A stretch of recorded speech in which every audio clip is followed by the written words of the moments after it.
Olá, graça e paz, louvado seja Deus. Tudo bem com você? Tudo bem com sua família? Espero que tudo esteja bem. Hoje chegamos a Levítico, capítulo 17. Amém? Estamos já nos 10 últimos capítulos desse livro, fantástico.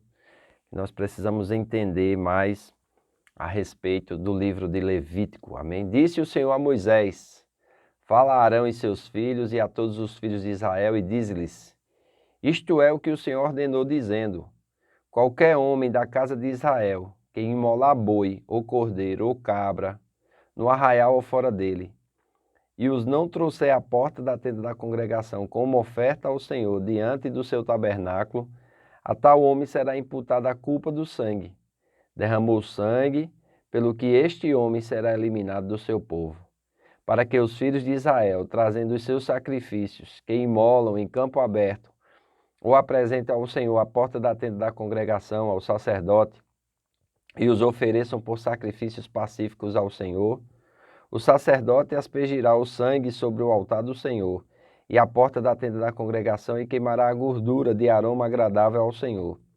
Nunca mais oferecerão os seus sacrifícios aos demônios, com os quais eles se prostituem. Isso lhe será por estatuto perpétuo nas suas gerações. Então, aqui dá a entender que existia naquela época sacrifício de animais, porém não regulamentado conforme a orientação de Deus.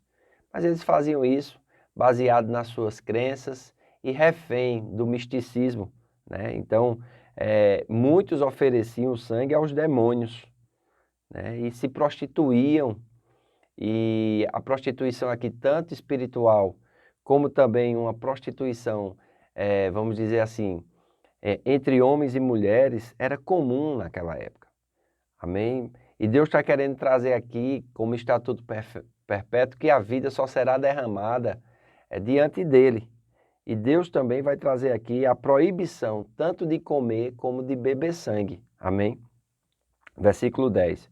Qualquer homem da casa de Israel ou dos estrangeiros que peregrinam entre vós, que comer algum sangue, contra ele me voltarei e o eliminarei do seu povo, porque a vida da carne está no sangue. Olha que interessante. Eu vos tenho dado sobre o altar para fazer expiação pela vossa alma, porquanto é o sangue que fará expiação em virtude da vida. Portanto, tenho dito aos filhos de Israel: nenhuma alma de entre vós comerá sangue, nem o estrangeiro que peregrina entre vós o comerá. Qualquer homem dos filhos de Israel, dos estrangeiros que peregrinam entre vós, que caçar animal ou ave que se come, derramará o seu sangue e o cobrirá com pó. Portanto, a vida de toda a carne é o seu sangue. Por isso tenho dito aos filhos de Israel: não comereis o sangue de nenhuma carne, porque a vida de toda a carne é o seu sangue. Qualquer que o comer será eliminado dentre o povo. Amém? Então ele vem trazendo essas orientações e a importância do sangue, né? Sangue nunca foi comida e nunca foi dado para alimento. Por quê? A Bíblia diz aqui que a vida está no sangue. E sem derramamento de sangue não há expiação. Esta é a declaração mais clara da necessidade do sangue quando se relaciona com ofertas de sacrifício. O sangue e a vida foram dados sobre o altar com o propósito específico de fazer expiação ou atingir a reconciliação com Deus, ou seja, uma vida por outra vida. O pecador pelo inocente. E isso vai prefigurar o sacrifício de Cristo Jesus. Amém? Sem o derramamento do sangue ou o sacrifício de uma vida, não havia expiação. Deus, para ser justo e o justificador, ele não podia simplesmente inocentar o culpado, perdoar o pecado do pecador sem vida nenhuma ser derramada. Isso ele fez lá no Éden com Adão. Lembra que Adão, quando pecou, ele se cobriu com folhas de figueira, mas mesmo assim ficou nu? Por quê? Sem derramamento de sangue não há expiação.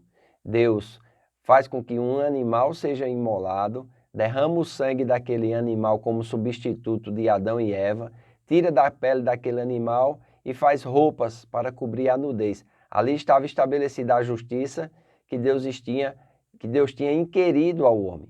Mas com o avanço e o crescimento e Satanás cegando os olhos do entendimento, o homem cativo do diabo, eles começaram a sacrificar os animais aos demônios e a se prostituírem. E Deus está trazendo aqui o equilíbrio. Amém? Então, sem o derramamento do sangue, o sacrifício de uma vida, não havia expiação. Esse costume estabelecido é reafirmado na nova aliança, em Hebreus capítulo 9, versículo 22. A nova aliança no sangue de Cristo cumpriu as exigências de redenção da antiga aliança. O sangue de Cristo é visto como superando os sacrifícios de sangue da antiga aliança e satisfazendo eternamente as exigências de um Deus santo. Claro, os animais no Antigo Testamento, o ofertante tinha que vir todo ano e toda vez que cometesse um pecado, ele tinha que vir e derramar sangue, oferecendo a vida de um inocente pela sua vida culpada. Ali apenas cobria o pecado. O sacrifício de Cristo não, foi feito de uma vez só por todas e ali apaga o pecado. O sangue, né? Sangue humano ou animal. Esta palavra altamente significativa aparece 360 vezes no Antigo Testamento, começando com a introdução do sacrifício em Gênesis capítulo 4, versículo 4, continuando através da lei de Moisés com a oferta do sangue de sacrifício. Lembra que Abel trouxe um sacrifício e foi aceito a Deus? Ele trouxe das primícias das suas ovelhas, das suas crias, né? Trouxe da gordura das primícias. Então ele derramou sangue, ele fez conforme Adão tinha aprendido de Deus e havia ensinado para ele. Amém? Então, continuando através da lei de Moisés, com a oferta de sangue de sacrifícios, aparecendo em Levítico cerca de 60 vezes e culminando com o sacrifício do inocente, Cordeiro de Deus. Sendo assim, a expiação através do sangue derramado é um ensinamento escriturístico, do qual não se pode escapar. Esse texto ensina o valor do sangue. É a vida do homem e do animal. Portanto, sacrifício é uma vida por outra vida. O inocente pelo pecador. Deus forneceu o sangue para cobrir o pecado. Finalmente, o sangue faz de fato a expiação pela alma, isto é, a vida humana. Consequentemente, o versículo 12 mostra que o sangue, sendo para estas finalidades vitais, é sagrado de Deus para ser mal usado, especialmente para ser bebido ou comido. Amém? Então é muito importante nós entendermos isso para nós sermos fiéis ao Senhor. Esse capítulo 17 traz as regulamentações com assuntos de sacrifícios, além de caçar e comer carne. Eles são mais para os leigos do que para os sacerdotes. Versículo 7 diz: nunca mais oferecerão os seus sacrifícios aos demônios. O pecado mais grave na antiga Israel era a idolatria. Podemos ver isso lá em Deuteronômio, capítulo 32, versículo 17. As leis pertencentes à santidade do sangue proíbem o envolvimento nas práticas pagãs de idolatria estrangeira.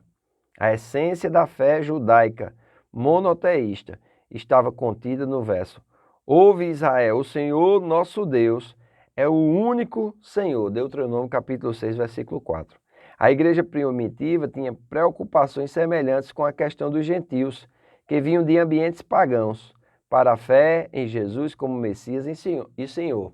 É interessante, né? Lá no concílio em Jerusalém, nós já comentamos aqui, em Atos capítulo 15, eles vão dizer para que os gentios se abstenham das coisas sacrificadas aos ídolos e do sangue. Eles fazem bem se fizerem isso, além das relações sexuais ilícitas que vou comentar amanhã.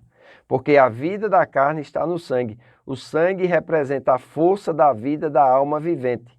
Comer o sangue era estritamente proibido. Na adoração pagã, o beber do sangue algumas vezes fazia parte da prática ritual, onde se acreditava que o participante incorporasse a força da vida de uma criatura ao beber o sangue das mesmas. Amém? As religiões pagãs e ocultistas geralmente fazem ainda esses derramamentos de sangue e há uma identificação. Amém? Nós não fazemos mais isso. Nós cristãos não oferecemos mais sangue. Somente o sangue de Jesus é poderoso para nos purificar de todo pecado e de toda injustiça. Amém? Espero que você tenha entendido. Quero convidar você a estar conosco hoje no culto da família, que acontecerá às 20 horas na Casa do Oleiro. Aproveite, convide algum casal, alguma família, amiga sua, para estar conosco. Será um tempo glorioso e eu creio que Deus vai falar grandemente ao nosso coração. Amém? Então, faço votos por tua prosperidade e saúde, assim como é próspera a tua alma. Que Deus te abençoe e até amanhã.